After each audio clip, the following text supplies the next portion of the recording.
Y Luciano, justamente nos quedamos contigo.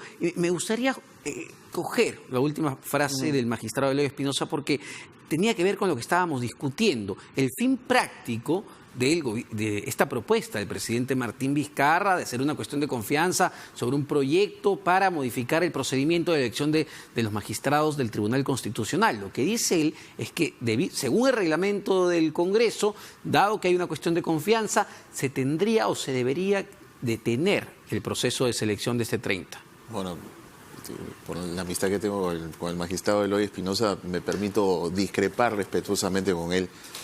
El reglamento del Congreso no señala que por el planteamiento de una cuestión de confianza se tiene que suspender un procedimiento. Lo que se señala es lo siguiente. El Premier envía una carta al presidente del Congreso y le dice que convoque a sesión del Pleno. Como hemos visto en el documento que se ha estado difundiendo a través de los medios, ya el Premier hizo eso. Y en el texto de su carta, él lo que está diciendo es, en la primera oportunidad que se reúne el Pleno. Bueno, todos sabemos que la primera oportunidad en la que se va a reunir el Pleno es el lunes. Pero Omar, que está aquí, sí, que ha sido parlamentario, probablemente nos ayudará un poco más con el tema. Pero, para empezar, el presidente del Congreso tiene que poner esto en conocimiento del Consejo Directivo, porque el que hace la agenda del Pleno no es el presidente porque le dio la gana, sino que tiene que ponerlo en conocimiento del Consejo Directivo, porque de acuerdo con el reglamento del Congreso, el que tiene la facultad de agenda es el Consejo Directivo. Entonces, este documento, el presidente del Congreso, el día lunes, lo va a tener que poner en conocimiento del Consejo Directivo y convocar al Consejo, y una vez que se reúne el Consejo entonces dirá, bueno, vamos a ponerle agenda, a ver cuál es la próxima, la sesión más próxima. Bueno, ahorita la de lunes, pero esta no. Se la pondremos el martes, se la pondremos el miércoles, se la pondremos el jueves. Es decir, Luciano, no tienen la obligación, y esto es importante entenderlo para que la gente, sepa, tienen la obligación de ponerlo a debate el mismo lunes 30 previo a la elección de los magistrados. Ese es el pedido del Premier y está bien que así lo pida. Lo que pasa es de que él propone, pero el Congreso dispone. Sí, y él tiene que disponer de acuerdo a lo que está en el reglamento del Congreso. Mira, yo estoy en rotundo desacuerdo con lo que está haciendo el Parlamento en la elección, por si acaso. Yo no estoy porque estoy favorable. No. Yo estoy en total desacuerdo con lo que está haciendo el Congreso en materia de la elección de los magistrados del Tribunal Constitucional. Me parece nada oportuno, un mecanismo nada transparente, los miembros que están ahí, en realidad cada uno está escogiendo su magistrado. Me parece deleznable lo que está pasando. Pero siendo objetivo, en realidad, por eso me permito discrepar con Eloy, eso no es así. El Premier ya pidió algo y el presidente del Congreso va a tener que citar al Consejo Directivo. Va a tener que citar al Consejo Directivo, el Consejo Directivo se va a reunir y entonces van a tratar de ponerlo en el primer lugar de la agenda. Pero la agenda de la subsiguiente sesión, porque la sesión del lunes ya está agendada. Es decir, y tú lo decías en el corte, ¿no, Luciano? La batalla en este momento ya no es legal, porque la batalla legal, entiendo, la ganó, y hay que decirlo, la ganó el Parlamento, la ganó el Congreso. La batalla es política. Mira, es política, exactamente. Mira, en pocas palabras te voy a resumir. Ahorita estamos en un 1-0 en términos deportivos a favor del Congreso, ¿no es cierto? Porque primero que Vizcarra, probablemente por lento, le han ganado la primera gran batalla, que es el archivamiento del proyecto de ley de adelanto de elecciones.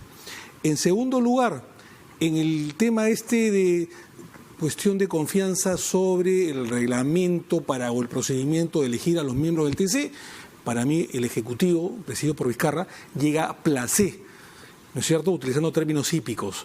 Porque el día lunes, lo mismo que ha dicho Luciano, esto corre por cuerda separada y hay una agenda preestablecida. Exacto. Y el día lunes el Congreso de la República va a votar, no porque le dé la gana, no porque haya querido jugar, digamos un mano a mano con Vizcarra, porque esto ya estaba preestablecido y el lunes van a tener que votar. Y seguramente después pondrán, no sé, en ese aspecto no sé si será cierto lo que dice Luciano, en primer lugar o priorizar el pedido de cuestión de confianza del señor Vizcarra, el presidente de la República. Puede ser que sea el segundo o tercero en la fila, pero ya el día lunes probablemente tengamos designados, votados a los nuevos magistrados del Tribunal Constitucional. A mí lo que me parece es que el señor Vizcarra en un manotazo dado por haber perdido la primera batalla del adelanto de elecciones que se lo archivaron el día de ayer, mientras él estaba en Nueva York, en la ONU. Creo que por como manotazo dado ha tratado de fracturar o trata de fracturar a los votantes del día lunes, porque aparentemente ya habrían los votos necesarios, no sé si para elegir los 6 de los 7 o por lo menos 3 o 4, y al ver que ha perdido la primera batalla política, trata de pechar al Parlamento o asustar a los miembros del Parlamento para decir, oiga, mejor no voten, y de repente no llegar a los 87, porque te acordarás que para elegir a miembros del Tribunal Constitucional, como otros, se necesita como mínimo 2/3, o sea, 87 votos. Entonces, probablemente con esto trate de asustar a algunos y con esto no llegar a los 87 votos. Entonces, creo yo, para ser objetivo, más allá que estoy de acuerdo con Luciano, el Parlamento trata vorazmente y políticamente de elegir a su gente en una suerte de repartija a los miembros del TC, pero tampoco los señores del Poder Ejecutivo son santos, ¿no? También el Poder Ejecutivo tiene sus intereses para mantener a este Tribunal Constitucional. O sea, hay una suerte de intereses de ambos. Por una parte, el Parlamento, mayoritariamente fujimorista, quiere elegir a su gente por temas políticos para liberar a Sheila Keiko, pero también el presidente de la República, vaya a saber con qué objetivos futuros y subalternos, también quiere que este Tribunal Constitucional se mantenga, porque le conviene. Bueno, hay una lucha de poderes, ¿no? Indiscutiblemente. Pero antes de pasar al fondo del asunto, digamos, de qué motiva el cambio del Tribunal Constitucional justamente en esta coyuntura sumamente complicada, en medio de que va a haber un interrogatorio a Jorge Barata por el tema de los codinomes, donde se habla de que varios congresistas actuales podrían estar implicados. Pero antes de pasar a eso, un detalle, porque y no sé si es usual o tiene que ver justamente como una respuesta a la presentación de este adelanto, este proyecto de cuestión de confianza, ¿no? sobre el 13. Ya la Junta de Portavoces, el presidente del Parlamento, Pedro Laechea, ha citado en una sesión a la Junta de Portavoces para el lunes a las 8:30. ¿Esto es usual previo a cualquier, digamos, sesión del Pleno o está relacionado a la cuestión de confianza? Bueno, lo que pasa es que la Junta de Portavoces, que es justamente la reunión de los voceros, que son los que representan a cada grupo parlamentario, es un órgano que también puede servir de enlace o de lo que es también el Consejo Directivo. Entonces, pero todo lo que no se va a poder alterar la agenda ya está preestablecida. Entonces, por eso es lo que decíamos, va por cuerdas separadas, y eso es importante que la población lo sepa para poder discernir lo que ha hecho el presidente hoy. No descarto que políticamente pueda hacer lo que señala Omar. Lo que sí me queda claro, y esto no es la primera vez que lo digo, es que el Tribunal Constitucional es tan importante de que es en un país unicameral como el Perú, es el Senado que este país no tiene. Y por eso, no es la primera vez que lo digo, con mucho aprecio por varios de mis amigos de la Comisión de Alto Nivel para la Reforma Política, se les pasó la propuesta de reforma sobre el tribunal. El tribunal no es un simple órgano de justicia, como hoy la población se puede dar cuenta. Entonces, y eso tiene que ver con algo estructural, las reformas. Las reformas se han dejado de lado desde el momento en que ha venido el proyecto de adelanto de elecciones, y ahora no solamente se han dejado de lado las reformas, sino que ahora también se deja de lado el adelanto de elecciones, y ahora ingresamos ya prácticamente a destiempo con lo que tiene que ver en algo que se ha debido pensar desde hace bastante tiempo, porque el problema del Tribunal Constitucional es un problema congénito en la Constitución del 93. ¿Por qué? Porque fue una Constitución diseñada para el autoritarismo fujimorista, y por eso es que se diseñó en que el Parlamento lo elija al 100% en un cheque en blanco. La Constitución del 79, con sus defectos, porque tampoco para mí es una Constitución que tuviese, pues, de contra sus luminarias, como muchas veces se ha dicho, pero en medio de sus defectos, en lo que atañe al tribunal antes de garantías constitucionales, tenía, por ejemplo, un mecanismo de renovación por tercios. Por ejemplo. O sea, eran 9 magistrados, 3. Esta Constitución, como justamente estaba diseñada con este mecanismo de medida al traje fujimorista, entonces lo que se planteó fue cheque en blanco al Parlamento y sin renovación por tercios. 7 magistrados, ya no 9. Entonces, registren ustedes, o vamos a la memoria, Y nunca ha habido pues una elección de magistrados del Tribunal Constitucional con la Constitución del 93 que haya sido pacífica, salvo el 2001, el retorno a la democracia, por obvias razones. Pero después de esa, todas han sido accidentadas. Mira, en el año 2012, tú estás ahí de parlamentario, claro, se hizo la reforma con el tema de la elección por invitación y apenas se usó la primera vez, ocurrió el problema de la repartija con el audio. Se tuvo que anular la elección y ahí inmediatamente ingresaron en una reflexión y entonces pudieron elegir a los que están hoy optando por las trayectorias. Entonces siempre ha sido Luciano Omar, tratando entonces, vamos, con esos argumentos y tratando de interpretar lo que ha hecho hoy día el presidente Martín Vizcarra anunciando esta medida, está jugando entonces quizá, no sé, de alguna manera a quitarle legitimidad a la elección del día 30 apostando a las calles. Ayer el Salvador del Solar llamaba, digamos, asusaba de alguna manera las manifestaciones. ¿Está jugando el gobierno en este momento a eso? Sí, porque no le queda otra. Concuerdo con Luciano. La primera batalla perdida, 1-0, le archivaron su proyecto de elecciones. Si intenta, digamos, presionar al Congreso, me da la impresión, con otra cuestión de confianza por adelanto de elecciones que hoy día la dejó, seguramente el Congreso va a querer vacarlo y adelantarse. Si utiliza las calles que están raleadas, me parece que va a fracasar, porque las calles no le están dando por lo menos el respaldo que tenía hace unos meses. Vaya a saber por qué.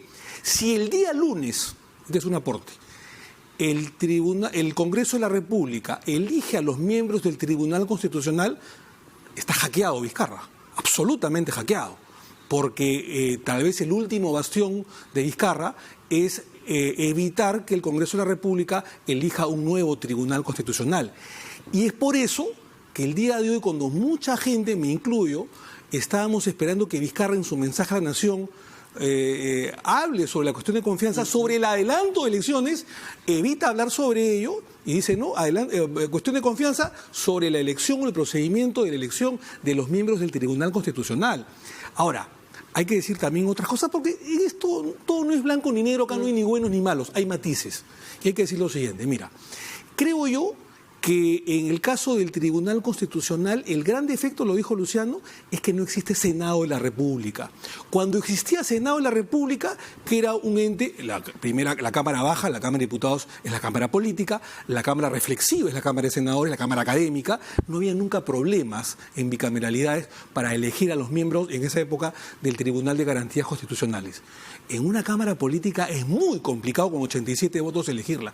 Y el año 2013 efectivamente se abortó porque hubo alguien que ingresó una grabadora y se habló de la repartija y se escuchó a los congresistas diciendo yo meto 1, tú metes 2, yo meto 3, etcétera, etcétera. Es la práctica, Omar, ahí me gustaría que te detengas porque claro, uno escucha el audio y es escandaloso saber que los magistrados de un órgano tan importante es que es el famoso coteo. Exacto, pues. pero es la práctica común. Sí, es el coteo.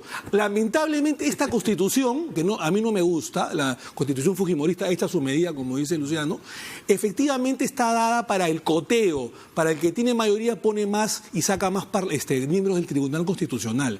Y hay otra cosa importante, que ese famoso Tribunal Constitucional prácticamente fue reelecto de manera tácita, porque cuando el año 14 por fin pudimos designar a los nuevos miembros del TC, que son estos, ¿sabes cuántos años estaban en su gestión los anteriores miembros del TC? Vergara Gotel, el señor Messi. Ellos no tienen la culpa, no les he hecho la culpa. Claro. Pero digamos, ¿cuántos años estaban en gestión el señor Carlos Messi, el señor Álvarez Miranda, el señor Vergara Gotel, el señor Bomón, etcétera? 9 años. De los 5 años que manda la Constitución, casi entre 8 a 9 años. Y el señor Vergara Gotel casi 10. No, 10 tú. 10, ¿no es cierto? 10. Y el resto 8 o 9. Entonces era prácticamente una reelección sin haberlos reelegido, simplemente por la incapacidad del Congreso de la República en esta lamentable Constitución fujimorista unicameral que ha fracasado. Si hubo algo que yo elogié de Vizcarra, era precisamente ponerse los pantalones, a pesar que no era populista la medida, de decir vamos a la bicameralidad. pero por temas internos de hígado, del tema de la no reelección, etcétera, se abortó la bicameralidad, que era de lejos la reforma constitucional más importante de su gobierno, que hubiera marcado un hito en su gobierno. Lamentablemente él mismo la desechó. Ahora, Luciano, es claro, es clarísimo, por lo que mencionan los dos, de que al presidente Martín Vizcarra ya se le están acabando las balas, digamos, en este enfrentamiento, y lamentablemente el diálogo no es lo que ha prosperado, pese a que ha habido estas conversaciones del Premier con algunos líderes de bancadas. Sin embargo, ¿ven ustedes, como ha denunciado el presidente y como ha dicho la propia magistrada Marianela Ledesma, un intento de copar efectivamente, de arremeter contra el Tribunal Constitucional, de capturar al Tribunal Constitucional políticamente porque hay intereses de por medio? Bueno, definitivamente ahí están los hechos, ¿no? Los hechos están en que el Parlamento está otra vez repartiéndose el Tribunal Constitucional y cada quien está eligiendo su magistrado, ¿no? El pluralismo no existe y eso significa que hay que hacer una reforma profunda en ese tema. En mi opinión, la Constitución del 93 debiese reformarse en todo el título cuarto, que es la estructura del Estado, y en el título quinto, que es las garantías constitucionales. Yo no soy partidario de mover ni el capítulo económico ni los derechos. Como es lógico. Sin embargo, los dos extremismos que hay en el país, el extremismo de izquierda, quisiera modificar el capítulo económico, y el extremismo de derecha, de con mis hijos no te metas, y van a tratar con sus fanatismos religiosos de tratar de mover cosas en el capítulo de los derechos.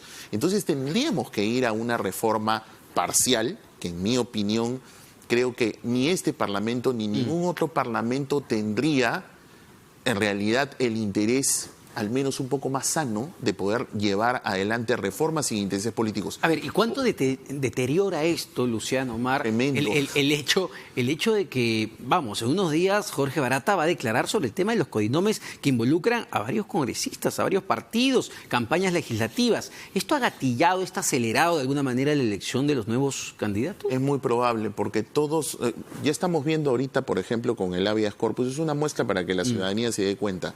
El habeas corpus de Keiko Fujimori más o menos le puede marcar la pauta a la ciudadanía para que vea que en realidad la captura del torreón del Tribunal Constitucional en un eje de la lucha anticorrupción es clave. Porque si ese bastión se captura, entonces podrían flexibilizarse una serie de cosas de todos aquellos que están metidos en este cuento. Dado que lo mencionas, Luciano, a mí me gustaría saber tu opinión, Omar, sobre el tema ya de Keiko Fujimori, ¿no? Que tiene un voto, digamos, importante que se va a decidir en estos días, pero no sé si esto en realidad termine jugando en contra de ella, porque probablemente quizá, si vemos el caso Humal Heredia, ella podría estar saliendo. El tema de las... Sí, claro. Qué bueno que lo ¿Cuánta tocas? presión puede haber en este momento para los magistrados? Muchísima. Qué bueno que lo tocas, porque mira tú, el Tribunal Constitucional es muy importante y ha sido muy importante en la libertad o la confirmación de prisiones preventivas a través de habeas corpus. El señor Ollantumala y Nadine Heredia salieron 4-3 hace poco más de un año y medio, después de estar 10 meses en prisión. Más allá que si fue justo o no justo, eso es otro tema que no lo vamos a tocar el día de hoy, por el cuoteo que hubo justamente en junio del 2014, cuando elegimos a los nuevos miembros del Tribunal Constitucional.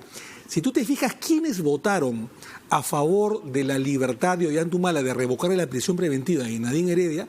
Te darás cuenta que los que el nacionalismo designó en su famoso cuoteo, junto con el toledismo, votaron a favor de la libertad de Ollantumala y Nadine Heredia, y finalmente hicieron un desbalance de lo que ya se había hecho anteriormente. Por eso te digo, en el caso de Keiko Fujimori es lo mismo. Si Keiko Fujimori, a través de su partido, está tan interesado y tan apurado en adelantar el día lunes como plazo máximo a la designación de los miembros del Tribunal Constitucional, porque tienen mayoría parlamentaria, es obvio que va a haber una reciprocidad, porque digamos que lo más probable es que la resolución final la tome el nuevo Tribunal Constitucional y se lave las manos, porque va a ser más fácil en que en vez de que salgan con una resolución que les pueda traer problemas legales o personales o venganzas políticas, como no, puede ser que este nuevo Tribunal Constitucional, designado por la mayoría fujiaprista, otorgue la libertad a la señora Keiko. Por eso el apuro. Claro, y ahí se va a comer el pleito, ¿no? Y ahí me parece que toma así relevancia, y ahí sí, discrepando amistosamente con dale. Me parece que en ese momento sí toma importancia la denuncia de la señora Ledesma. Mira, estoy viendo acá el Twitter, Américo Zambrano, que es el periodista de Gil Fernández 13, hace 2 horas acaba de publicar en su cuenta Twitter un comunicado firmado por la señora Ledesma, Marianela, claro, en la que señora Ledesma dice textualmente: lo publicado el día de hoy, viernes 27 de septiembre, en el semanario Hildebrand, corresponde literalmente a las declaraciones que formulé en la entrevista realizada por el director de dicho semanario. Entonces, desde ese punto de vista, entonces ya no es algo, no es un sin confirmar. No. La señora está diciendo y es ratificado. lo que he dicho ahí, lo he dicho. Yo no Y lo eso, dudo, pero sería bueno, perdóname, Luciano, que diga quién fue la persona que totalmente. lo ofreció, ¿no? A lo que me refiero es que eso, ahí tomando el hilo de la conversación, significa que inmediatamente la señora fiscal de la Nación tiene que abrir una investigación preliminar, porque si bien es cierto, los magistrados del Tribunal Constitucional gozan de la misma inmunidad de un parlamentario, la inmunidad funcional del juicio político, del antejuicio, eso no limita la diligencia preliminar, es decir, el primer estadio de la investigación. Y en este caso es una denuncia que ella está haciendo. Exactamente. Y entonces, desde ese punto de vista, la fiscal de la Nación, contamos las horas, señora fiscal de la Nación. ¿Dónde está el Twitter del Ministerio Público en el que nos diga que acaba de abrir una investigación sobre ese tema? Porque eso más bien podría ponerle mucho más sal a estas heridas abiertas de este sinsabor que estamos teniendo de la manera de cómo se están eligiendo los magistrados. Porque basta con que elijan 2 para que cambie el equilibrio de poder. porque eso, exactamente. Está muy parejo, está muy parejo. Porque entonces lo que significaría es que... Estamos un 3-3 y un voto en la lógica de lo que ha revelado la señora Ledesma, entonces podría ser que existía una negociación con los demás. O sea, es bien grave, no es cualquier cosa, es bastante grave, porque eso podría alterar incluso el equilibrio y decir, oye, con 2 se restaura ese equilibrio que nosotros queremos, los demás se quedan hasta el próximo Congreso. Y entonces eso sería gravísimo. Antes de ir a la pausa, Luciano, digamos, esta denuncia de materializarse, de ponerle nombre, apellido y DNI de parte de una magistrada del Tribunal Constitucional, ¿podría traerse abajo la elección de este 30 más que la acción del presidente Vizcarra? Mira, han existido casos, y sucedió en el Parlamento en el que estuvo Omar, ya de anulación de elecciones de magistrados. Han existido 2 en el Parlamento, memoria de todos, de los periodistas. Una, Parlamento presidido por la señora Mercedes Cabanillas, se anuló la elección donde estaba el señor Ríos por el famoso almuerzo con el señor Mantilla. Y López Meneses. Y de López Meneses y el señor Ríos, si no me falla la memoria. Se anuló la elección por ese periodicazo de Cali. Ya habiendo votado el Pleno. Ya habiendo votado. Primer precedente parlamentario de anulación. Y el segundo precedente parlamentario de anulación fue el de la famosa repartija. No solamente fueron las plazas de tribunal. Defensor del Pueblo y sillas en el BCR. Bueno, vamos a ver qué viene, ¿no? Vamos a ver qué viene en los próximos días, pero importante que Marianela Ledesma, la magistrada, diga efectivamente quién la presionó y quién la coaccionó. Y que el Ministerio Público y el Ministerio Público también tiene que investigar de oficio. ¿Qué hace el Ministerio Público, por el amor de Dios? Nos vamos a una pausa. Luciano se tiene que ir porque hoy es su cumpleaños. Creo que tiene que pasar con la familia, Luciano. Feliz día. Así que nos vamos a una pausa. Continuamos con Omar analizando todo lo que ha sido también las negociaciones o el intento de negociaciones del presidente del Consejo de Ministros, Salvador del Solar. La pregunta es, ¿lo mecieron a Salvador del Solar? ¿Qué pasó ahí? Venimos con eso.